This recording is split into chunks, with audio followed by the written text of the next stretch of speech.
It's no secret that, for better or worse, anybody can call themselves a critic. Just as long as they have a platform and a passion to tell everyone why they think Shark Tale is an underrated classic, they can proudly slap that title next to their name. At least, they think it's that easy, but the one thing that a lot of these so-called critics tend to forget when talking about being one is media literacy. Media literacy is defined as the ability to critically analyze stories presented in the mass media and to determine their accuracy or credibility, which is a term from the most basic human skills when it comes to reviewing movies, TV, games, you get what I mean. But lately, I've seen a lot of people talk about how much media literacy is a dead breed and it's because nobody knows what they're talking about and that they just can't comprehend anything obvious. Well, it's a bit complicated to explain, but... This film takes place less than a year after the September 11th terrorist attacks. I bring this up because it radically altered the culture of the time, in ways that make this movie feel exceptionally ignorant of the time.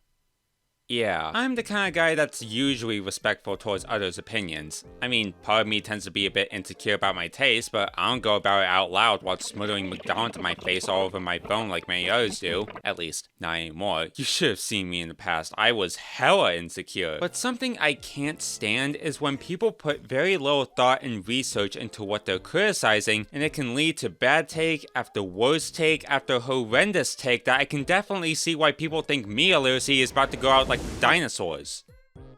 So I guess I'll talk about it. Before I start, I just want to clarify that I don't mean any hard feelings towards anyone who has done any of the examples I'm about to talk about here. I'm sure a lot of us have been guilty of this stuff in the past, and maybe even now, and that's fine. Nobody's perfect. This is just me rambling on about some dumb complaints I have with modern internet criticism that I know is probably not gonna change jack squat about anything, but whatever. And it'll be so much fun to make this video without sounding like I'm smarter than everyone else because I'm far from that. Now with that said, time to have my last remaining brain cells devolve into a f***ing raw egg. No, I don't really feel like it. It's not a requirement to make a review as long as a blog post. Obviously, reviews can either be short, simple, and straight to the point, or a letterbox post. Those are not a problem, but I'm talking about those professionals that either don't elaborate on what they're saying or just don't even try to be critical. Something that high schoolers rambled on about is having a complete thought. Everyone who knows the phrases show your work or writing complete sentences gets where I'm coming from. Complete thoughts are important because they're meant to give context to your way of thinking and actually give a point to your point. So it's really annoying to hear somebody say it was made by AI and don't go any further than that. You don't have to go into extreme detail, but having zero explanation to your way of thinking will make your viewers take you less seriously as it's just coming across as being lazy. Though in many cases, it could be because someone is struggling to think of what to say about something, and that I can understand. I've had my moments where I couldn't think of much to say about a piece of media either because it was a lot to process or I just didn't get much out of it. Though it shouldn't be hard to just straight up say that or just give the thing another go, otherwise you'll end up plagiarizing Shafir's productions. You see, none of you understand the soul-sucking awfulness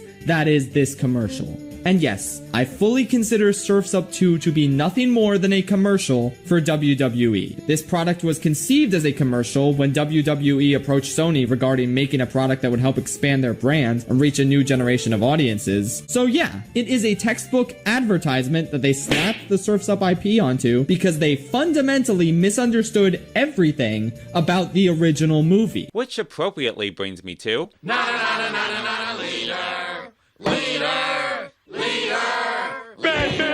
Oftentimes when someone who wants to be a reviewer can't think for themselves, they resort to the opinions of their favorite critics. Obviously, the job of a critic is to tell you whether or not they recommend a piece of media and let you consider if it's worth your time. What they don't do, however, is to tell you what to think about things and control your way of interpretation, yet for some reason people act like their opinions insist on those of other popular critics. Bias also has a part in influencing opinions, such as comparing something to an artist's past work or the works of other artists. Lifting one product up just to put another one down is a huge habit with these people and it's seriously annoying. And I have to imagine that's a miserable way of viewing media if you're just gonna base your thoughts off of others and or needlessly comparing it to different works that don't have much relation to the thing you're talking about. It also inflates people's standards and expectations when going into something, so if anything they consume isn't on the levels of Spider-Verse or Graduation by Adolf, then it's automatically garbage and so are you. Oh, and don't get me started on Rotten Tomatoes because it's literally this image and nothing else. And look, there's nothing wrong with listening to critics you like or preferring other stuff, but in circumstances like this, it's the kind of thing that just takes the joy out of entertainment and alarmingly leads towards parasocialism. Like, what's the point of enjoying anything if you're just gonna gaslight another critic's mindset onto yourself or constantly compare it to other stuff? Again, that's a pretty sad way to live. That's why, and hear me out on this, we should just think for ourselves, actually form our own opinions, and look at certain media on its own. It's crazy, but it could work. This stinks! I hate it this way. What's wrong with it? Less cheese! There's not even trying to be critical, and then there's trying way too hard to be critical. Nitpicking is so common, and the fact that it's still a big media criticism problem baffles me. Why is there a need to cause a commotion over a scene where a guy forgot his keys? Why do we need 4 or 5 hour long videos? Hell, multi-part videos to get across why something you don't like sucks? And why is CinemaSins still making videos?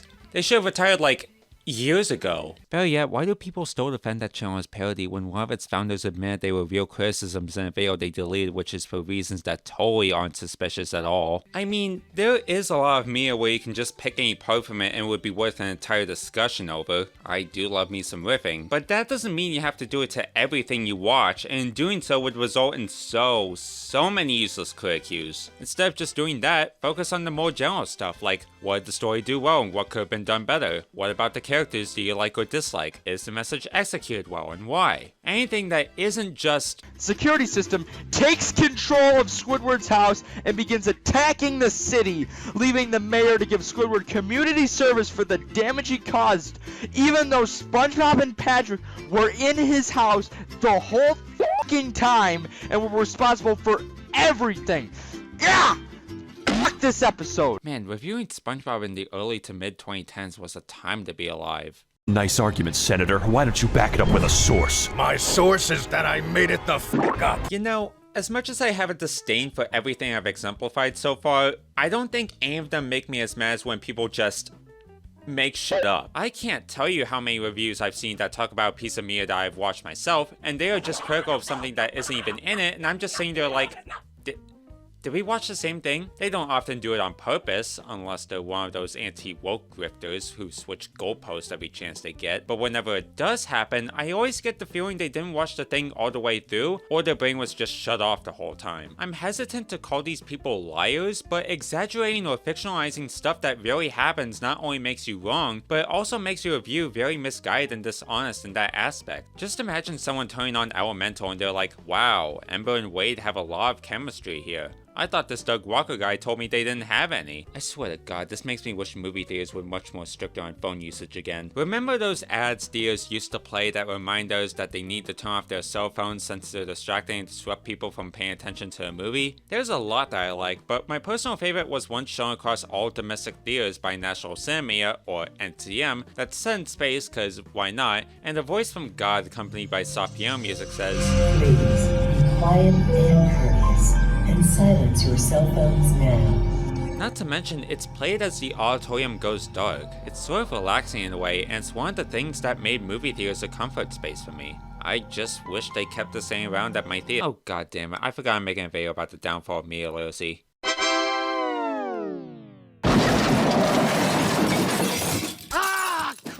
Well, that was a headache, wasn't it? Obviously, it's not uncommon for people on the internet to be misguided, cynical, overly defensive, or completely insufferable about certain media. What else do you expect from people in the age of YouTube kids? But the fact that it's created a ripple effect for online media criticism where everything I've exemplified is present in about half of internet reviewers is concerning and shouldn't be swept under the rug. And this brings me back to the topic of media literacy. While I can't say none of y'all have any goddamn media comprehension skills whatsoever, I think when you look at certain statistics, things do start to add up. A study from Media Literacy Now back in 2022 found that 62% of US adults have not had education on media literacy in high school. What does that mean, you may ask? Not only does it mean I was one of the lucky ones to live in a district that does teach the subject in high school even though I hate the administration. They made us drive in thick layers of snow once, for God's sake. But it also shows just how much media literacy has been undervalued by so many people up until recently. A lot of media consumers don't give a crap about messages, morals, or or stuff like that. They just want to take things at face value and be entertained. Not that there's anything wrong with viewing stuff regularly, but if you're gonna call yourself a critic, maybe actually think about things before you speak. Okay, I probably shouldn't be talking on that part. And I'm not alone on this. The same study I just showed says that 84% of US adults support having the subject be taught in high school, and another study from BU College of Communication shows that 3/4 of Americans believe media literacy skills are important not just to face misinformation, but 3 in 5 also believe it can be used to think more critically. So, all in all, while the lack of media literacy has tainted a lot of online media criticism and is pretty alarming, the increasing awareness over the years does give out a glimmer of hope as more and more people realize the importance of the skill and have set out to spread even more awareness. Bad apples will always be in the reviewing community, sure, but hopefully sometime soon this will spark enough of a change to a point where takes like this aren't the norm anymore. There was like every character moved the exact same way except for like a really long stork type character, but like literally everybody else in the movie was like doing this like whoa, whoa, whoa, whoa, whoa, like exaggerated, over animated movements. Why are you so fucking negative all the time? I'm Mediachi, and this concludes my broadcast day. Thanks for watching, everyone. I'm gonna go get a Sprite Zero.